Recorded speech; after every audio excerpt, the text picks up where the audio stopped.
Hey guys, it's DR Drake 63 here today, and part 3 of our Spikes AR build series is the fun part, going out and shooting it, and that's what we're going to do today. We're going to show you some footage. We're going to make sure this thing cycles well. We're at an indoor range today, unfortunately, due to the time of the year plus the weather, so we're going to be limited to 25 yards, but you can certainly zero in your rifle at 25 yards for further distances. Windage and elevation, all things that with a 16-inch barrel on an AR are pretty standard, certainly if you know your ammo and you know your calculations. So I decided with this one to put the carry handle rear sight on it. And you know, as I pointed out in the intro where we kind of flew over this with the camera, not a big fan of these attachment knobs.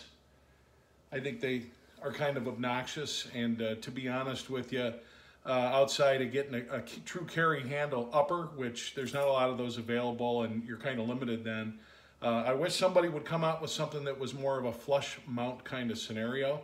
Hint, hint, someone.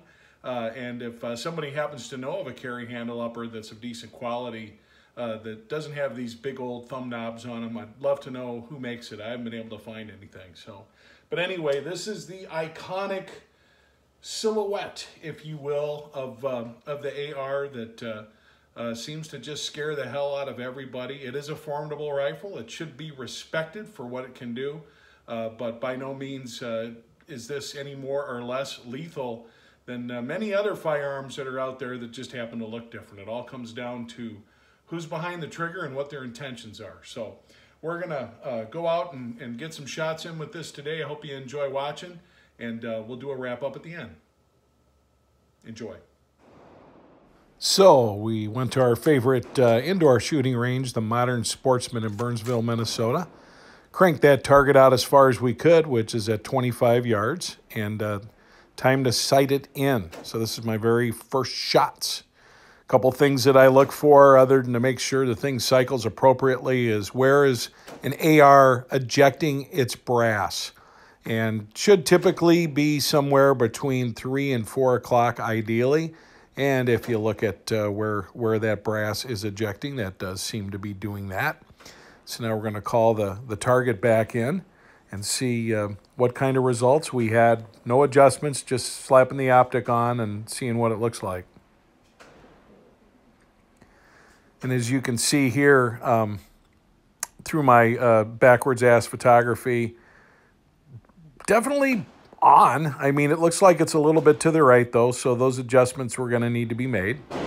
So we took a couple clicks in our windage adjustment and then got low and rested the AR so that we could get a better shot. I'll have to tell you though, with light behind me, as you can see, shooting with these iron sights is tough. It's really hard to acquire the sight picture because you get so much reflection off of that back sight. But be that as it may, we crouched down, bent over the bench, if you will, and looked to see if we could get some better shots.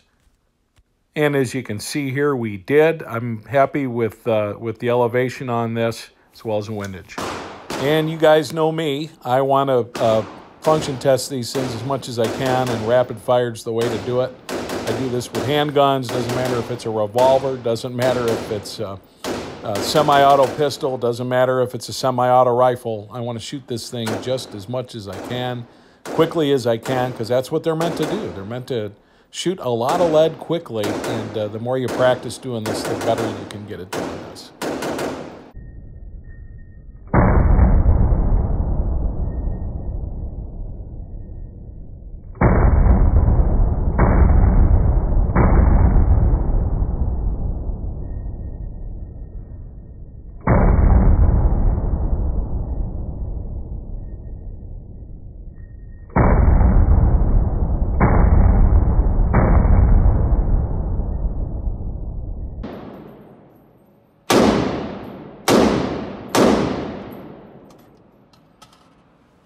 So today we shot exactly 220 rounds in a relative short period of time. This is what she looks like after a couple mag dumps, and a nice pretty sight, smoke coming off usually a new rifle will do that more than an older rifle. But mid-length handguard did a great job of dissipating the heat. I can't say that for every AR I've shot, but this one you could just keep going with. So very pleased. We're getting ready to take this guy down and clean it.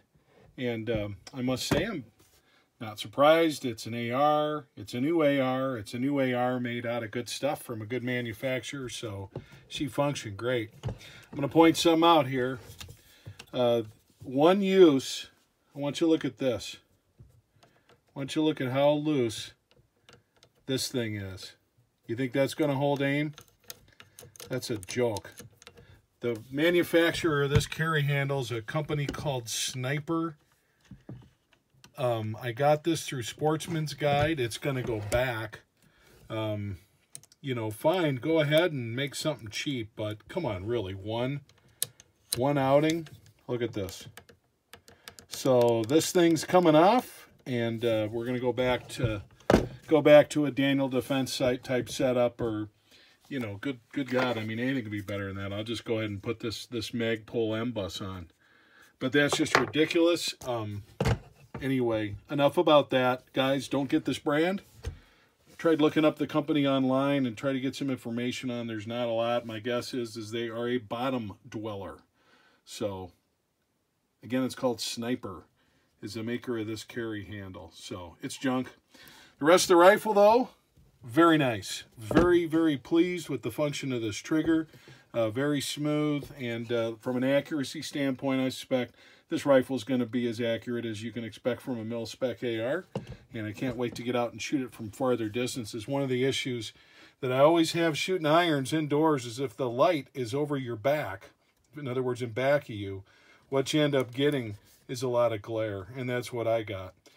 So it was very difficult to acquire the sight picture.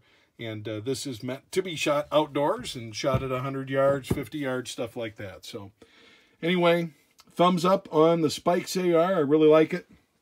It was a nice, easy build. And like I said, there's one accessory on this that is going to go.